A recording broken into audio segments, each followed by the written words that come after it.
Hi, I'm Rachel, the Messy Minimalist, and today we're hanging out in my daughter's room.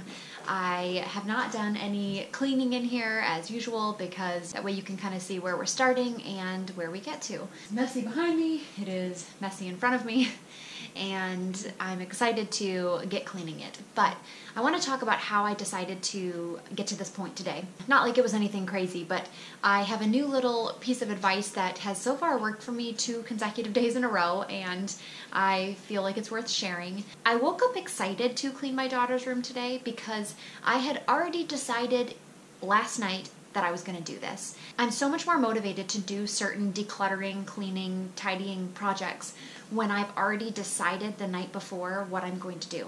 So, I feel like a lot of the times I wake up and then I'm like, okay, what am I going to do today? In my last video, I just kind of moseyed around until I could find mischief. Today, I had this premeditated, and it was because I've been spending a couple minutes the night before looking around and deciding what I was going to do the next day. So I've been psyching myself up. So I wake up, and during my freshest time, or I think most people are more energetic in the mornings, or you get past your grace period of being like a zombie, and then you're more energetic.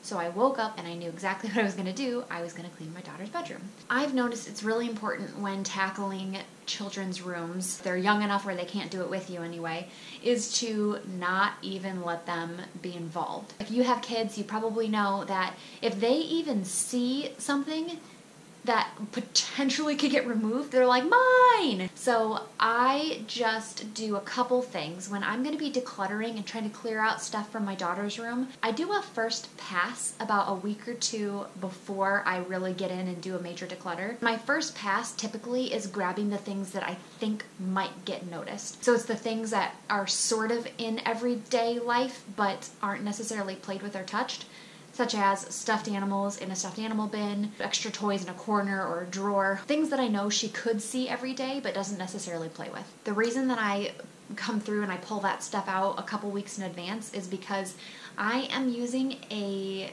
2-week grace period to decide if she's going to notice if I get rid of them. I pull out what I think I don't want, put it aside. The key is to make sure that they don't see it, because if they ever find it, it's going to be a novelty thing and they're going to want to play with it again. So really the key is you put it aside and make sure it's hidden. If 2 weeks passes and they don't ask for it, it's probably good to be donated. This is a method that I've done for quite a while, and it's really worked, and I just finally decided today, after getting people commenting and asking me about kids stuff, kind of how I tackle kids stuff, and this is how. But I will say, and I laugh every time people ask me for advice, because I don't even know if I give good advice, honestly. I'm just telling you guys the way that I do stuff. If it inspires you and if you want to try it out, great. It may just be something that works for me, but I think this is an example that's probably pretty universal. So, sort of a final thought before we get started decluttering in here. I don't know if we are considered as having a lot of toys or having not very many toys. Part of my upbringing was always having fun toys and cool stuff and the latest gadget. We didn't necessarily have a lot of money when I was growing up, but I just think that that was the culture. As production of plastics and things like that got cheaper, our culture allowed people to and encouraged people to buy more. So when I was growing up, I felt like I always had an abundance of fun stuff. I don't think that I really valued all of it though. I don't know, it's hard to say. I had a great childhood, but I reflect on it and I think, how do I want to bring up my daughter? What kind of mentality do I want her to have when it comes to stuff? I'd say right now she's not too clingy with stuff. I don't have very high expectations. My goodness, she's a 2-year-old. But I still feel that it's never too early to start, and I want her to feel a sense of home and a sense of sentiment and empathy and belonging, and I don't know what I'm getting at here. I guess it's just I don't want to stifle her by not allowing her to experience the pleasure of having things. But I also have noticed that she is a happier child when she is outside playing. I can't help but to think that that's got to be a lot better than sitting here just messing around with a bunch of toys. Maybe that'll be a thought experiment for another day.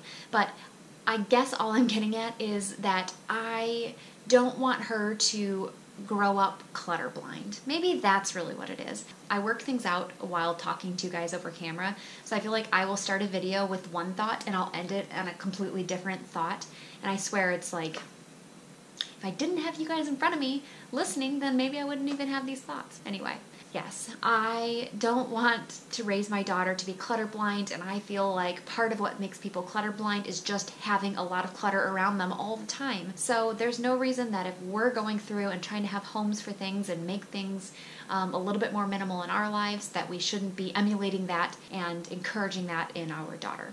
So, granted, again, she's 2, so I don't have too high of expectations. I think she's just going to be a kid, and if I can help encourage her in the right direction and set a good example, then that's great. So I think that's it. Let me show you guys what we have going on in this room, and let's get to work. Come with me.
Okay, so I finished cleaning out my daughter's room. As I mentioned earlier in my video, I've had quite a bit of stuff sitting and basically just incubating to see if our daughter would notice that we had taken them from her room. And that was a couple weeks ago that we took a lot of the stuff from her room. So some of the stuff we took was just like miscellaneous toys, extra Beanie Babies, I actually realized I'm not going to show all the toys because some of them could have been gifts and I don't want to offend anybody who might be watching who gave her a gift. So anyway, lots of toys that we are getting rid of that have been incubating for 2 weeks and she has not noticed, so they're going to be donated. Things that are going back to Grandma's house and they can wait for the next grandkid to want to play with. Kind of silly, loud toys. For anybody who is kind of struggling with deciding like what toys do I keep, what toys do I get rid of, how do I figure out what my kiddo wants and doesn't want, and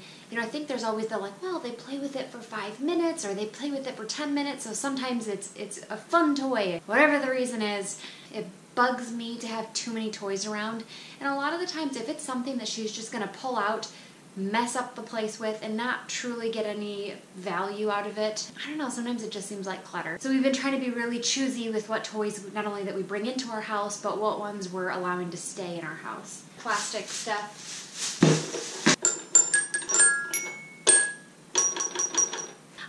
Yeah, more toys we're gonna get rid of. So I'm kind of rushing through this because my kiddo's going to be home any minute and I don't want her to see this stuff. So it's been 2 weeks without her seeing it. I don't want her to see it now. So let's just quick look through the rest of the stuff.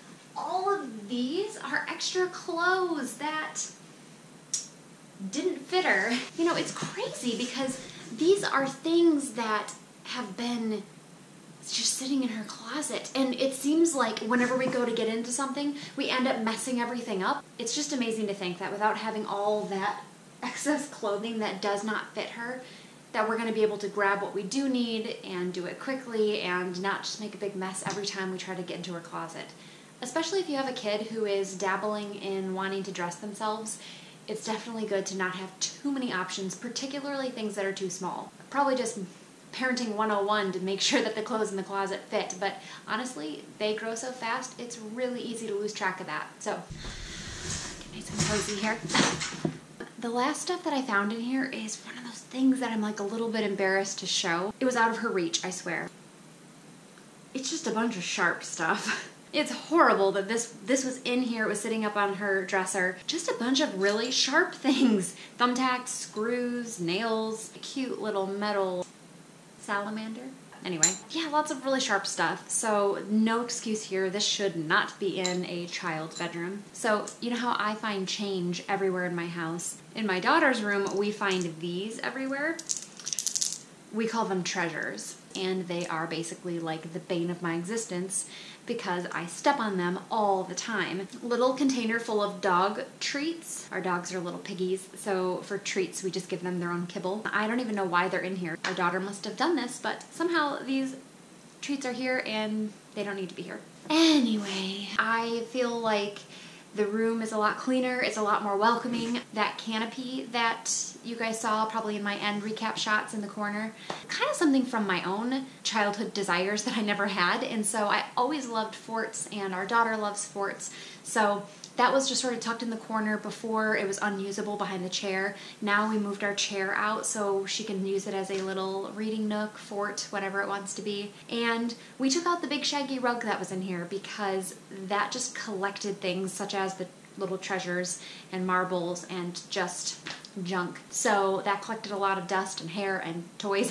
and we decided just to get that out of here so there's a little bit of a better play place. So if you don't have kids and you made it to the end of this video, good on you for watching it all the way through here. I feel like this was definitely geared towards, you know, parents and mommies and stuff like that, but hey, you know what? I have to look at this every day, so this is still part of the decluttering that I need to do in my house. If you guys have any input on kids' room stuff, whether it's just what you do with your kids' toys, how you choose to keep and get rid of different toys, what you do on a daily basis to encourage your kids to keep a tidy room, I would love to hear that. Thanks again for watching. Thanks for hanging out with me. I hope you enjoyed my kids' room declutter. We will see if I can keep up on this. Look, we got a pretty good haul of stuff that we're getting rid of, so feeling good. That's it. Thank you guys for watching. Thanks for hanging out with me all day today, and I'll talk to you later.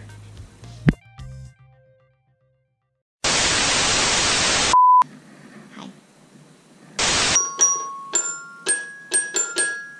This is actually really fun. What are you doing?